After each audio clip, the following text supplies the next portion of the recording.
La positivité toxique est une insistance malsaine à considérer la vie d'un point de vue positif, quelles que soient les circonstances ou les émotions qu'une personne éprouve. La positivité toxique va au-delà de l'optimisme et de la pensée positive. Elle crée une façade de gaieté et nie toute émotion négative. Elle conduit à une fausse projection d'espoir et de luminosité.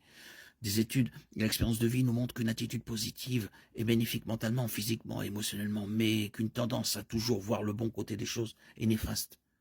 La positivité toxique néglige intentionnellement la réalité des mauvaises situations et ne permet pas à ces véritables émotions d'être traitées de manière saine. Lorsque les émotions sont enfuies, elles deviennent plus grandes et non plus petites. La positivité toxique peut se manifester par des dictons banals tels que ça pourrait être pire, tout arrive pour une raison ou courage. Cela peut nous amener à éviter de partager notre douleur avec les autres ou même avoir honte de nous sentir tristes ou en colère. La positivité toxique refuse de faire face aux situations avec honnêteté et peut nous amener à minimiser la douleur des autres. Les Écritures enseignent que tout ce qui arrive n'est pas bon. Dans les psaumes, en particulier, on nous montre aussi que les humains ressentent une large gamme d'émotions.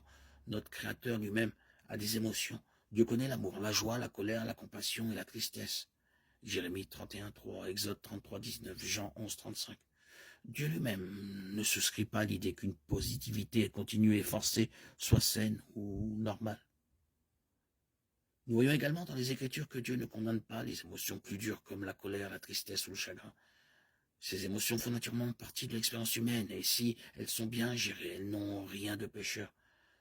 Dieu nous appelle à pleurer sur le péché. Matthieu 5:4, à pleurer sur la désobéissance de Corinthiens 7:10, à craindre la séparation éternelle d'avec Dieu. Matthieu 10:28, et être en colère contre des choses comme l'injustice.